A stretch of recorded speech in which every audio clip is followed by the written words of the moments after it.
of tours. Today I am delighted to send you off on a tour of famous and not so famous locations in the city of Brighton.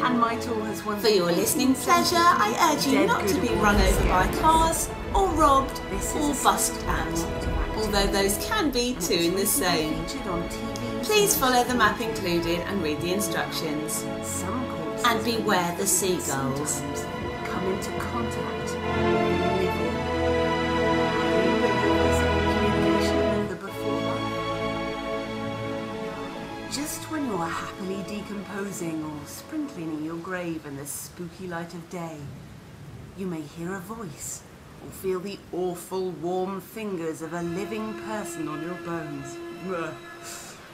Well, ladies and gentlemen, the very restful place in which we reside is full of these spectres, behind the thin veil into the before life.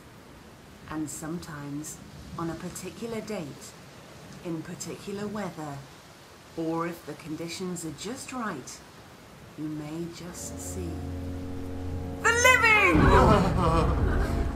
Sorry, I didn't mean to scare you there, but on a day like this, the conditions are just right for a haunting. Now, we don't know why the living can cross over and appear to us.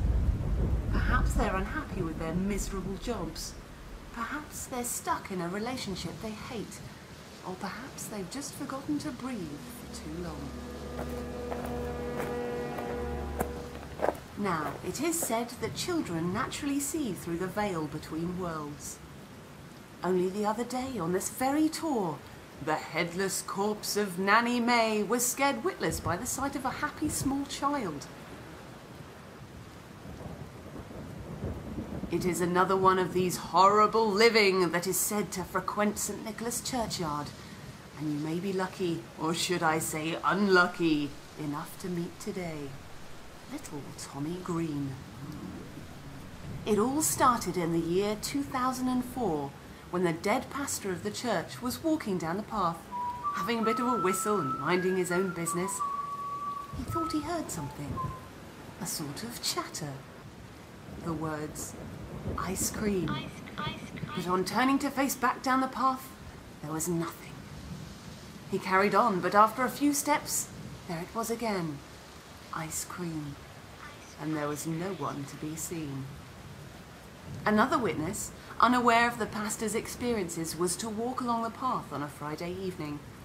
She was bending down to pick up her dismembered limb when she too heard the voice, "ice cream." There had been many hearings of the ice cream whisperer, and on discovering that others had heard the same, the pastor went on to look at the history of the churchyard. It turns out that some years after the horrible birth of a child, Tommy Green, his young living mother would take her warm living child for an ice cream treat. But one Friday, on the very anniversary of his birth, there simply was no ice cream. As his screams carved out into the day, it is said that his horror carved a hole through to our afterlife.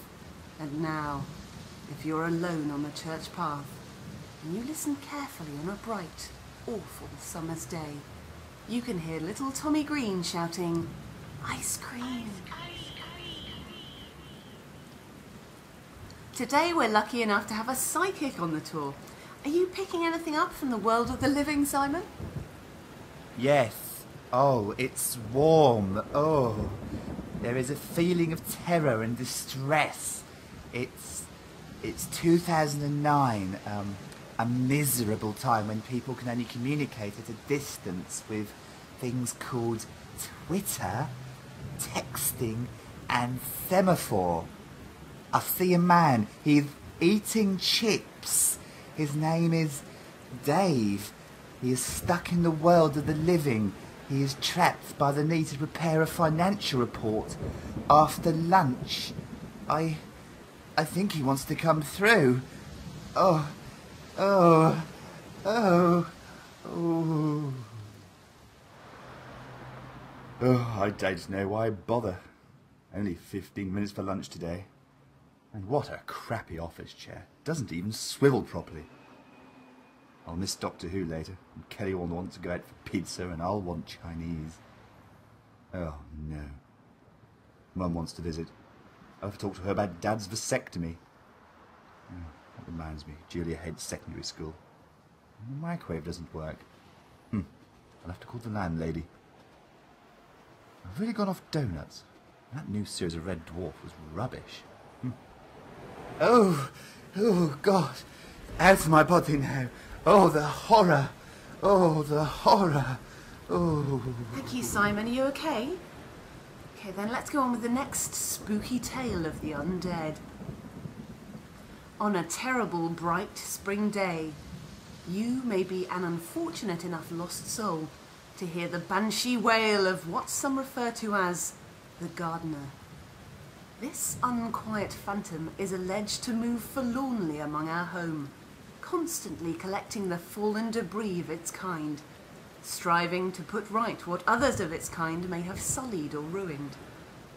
It is said that this spectre is somehow in bondage to a higher spirit, for whom it is eternally locked in bitter servitude, known simply as the Council.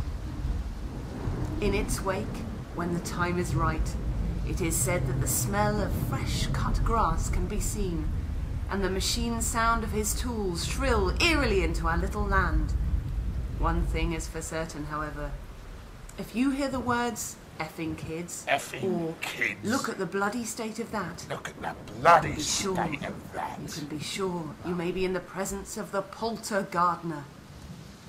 But if you do see him, be warned that his face is one of sorrow and misery, and sometimes, when the ground is damp, you could be unearthed by the cut of his spade. Okay, if you'd just like to follow me round to the side of the church, I'll tell you about the spooky world of Jimmy Savile. Now, it is said that he was uncovered.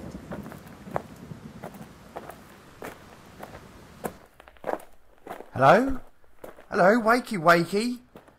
God, we thought you were a goner. We thought that bus nearly got you. Ah, well, you look okay now. Yes, I think you're going to be fine. Right, off you go. I've got gardening to do. Effing kids.